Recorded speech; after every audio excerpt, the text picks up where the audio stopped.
So here's a name I haven't seen before. Cy Eddy. Hi, Cy. Says, I watch YouTube creators exclusively now, no TV or Netflix for me. My question is that whilst Google, he's a whilst user, I've always, whilst always leaps out at me. I don't know why.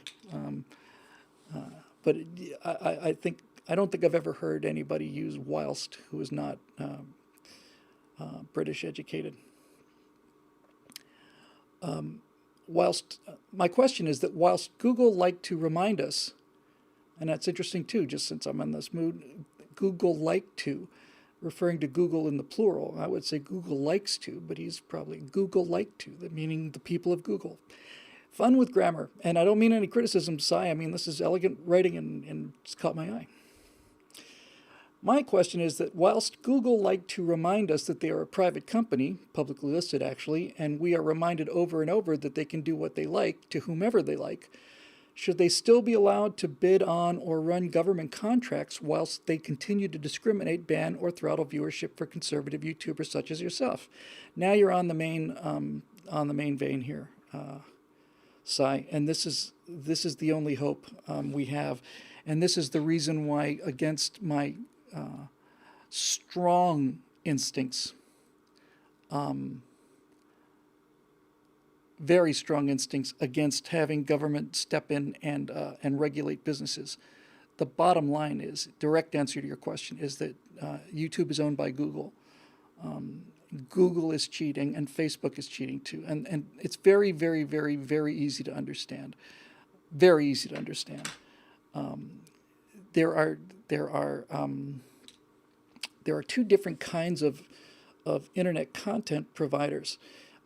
The first I ever heard of it was 10 years ago with when we were talking about Instapundit and trying to get things linked on Instapundit and getting Instalanches and stuff. And so back then we would say the differences between linkers and thinkers. And thinkers would write pieces, but they couldn't write 10 a day or 20 a day.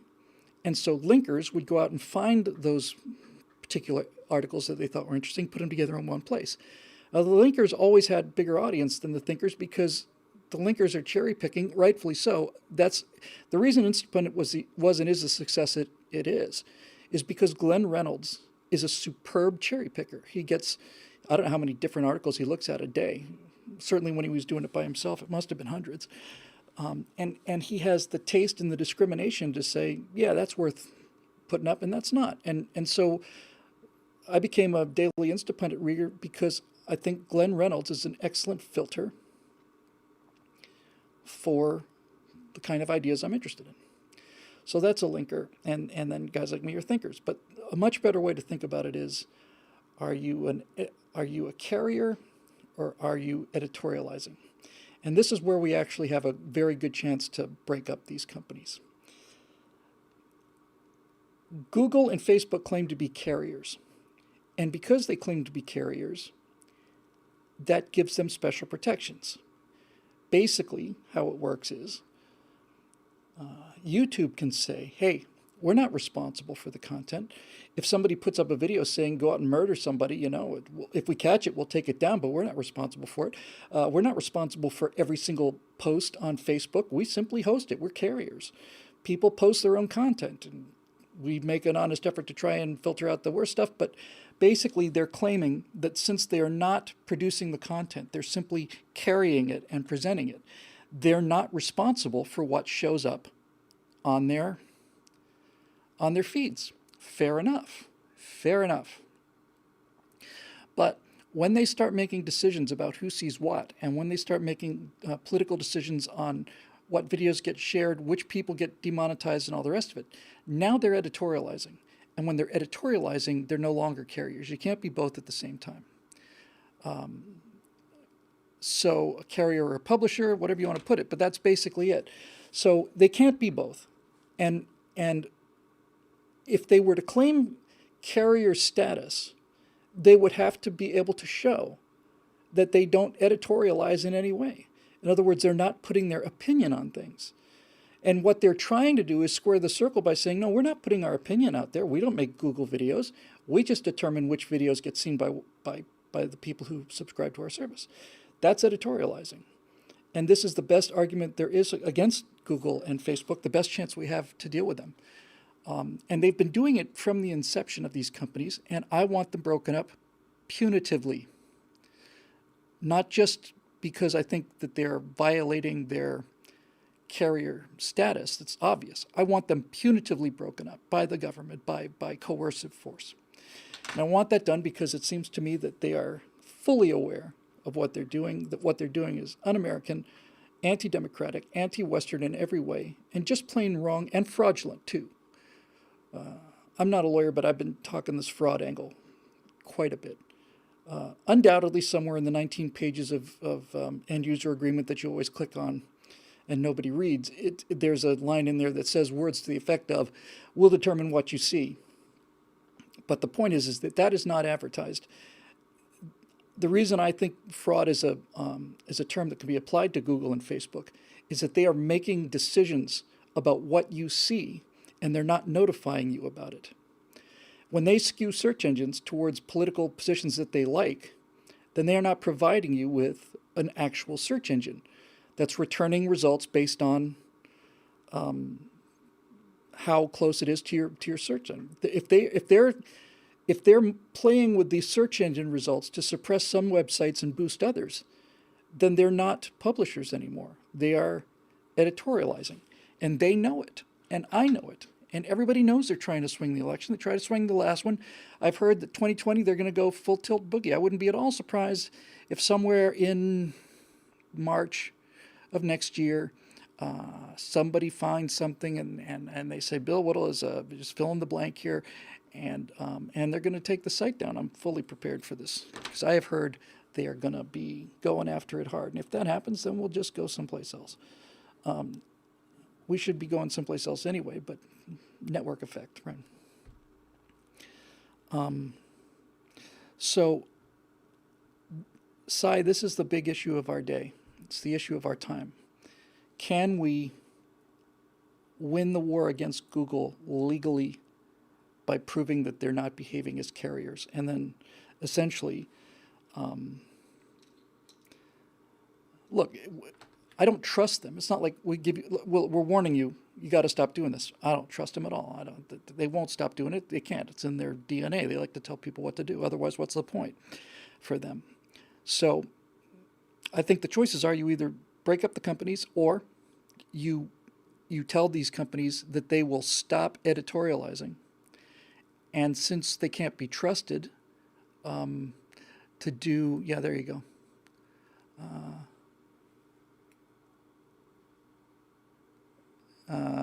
Iolus AOC says, Hitler did nothing wrong, Bill Whittle. That's exactly right. See, that's how it works.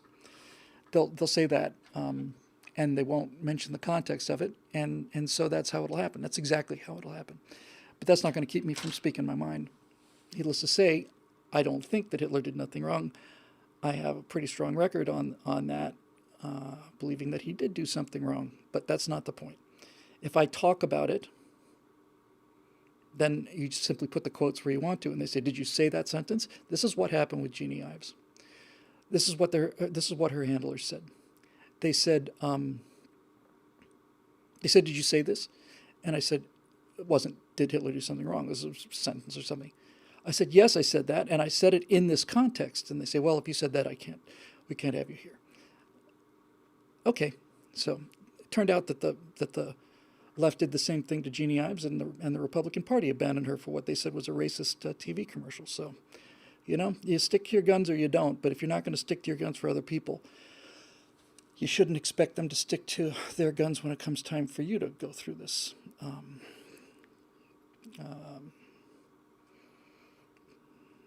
ordeal. So we'll see. I'll tell you one thing. I'll tell you one thing. When Donald Trump was elected in 2016, we had 2 years. 2 years to get stuff done. Then they got the House back. And we still got the Justice Department because that serves at the pleasure of the president. I'm feeling pretty good about 2020. But if we don't do something about Google and Facebook before the election, I'm not convinced that they can't swing this thing. I'm really not. A couple people have asked me if I can talk about the Bahamas. I can't talk about the Bahamas because I've only been to the Bahamas once, and that was only for an hour or two in the airport. A lot of people confuse Bermuda with the Bahamas, but Bermuda is 400 miles off the coast of North Carolina, out in the middle of the Atlantic Ocean. It is not part of the Caribbean in any way, although it certainly looks like it.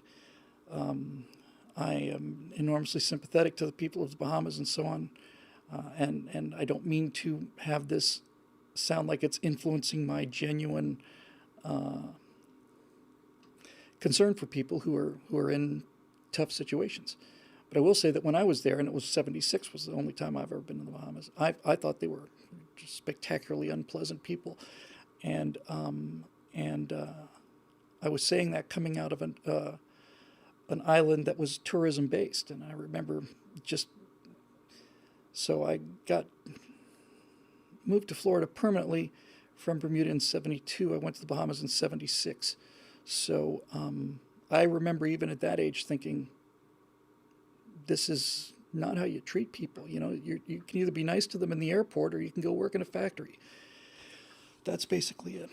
But it looks like they just got absolutely demolished. But I've had a couple people ask me to comment on that, and I'm afraid I can't because I've been to the Bahamas once in my life for I guess it was a couple, 3 hours in 1976. So I just wish them luck, but I have no inside information on it. If it were Bermuda, we'd be in a completely different situation with that. Do a few more, and then we'll call it a day.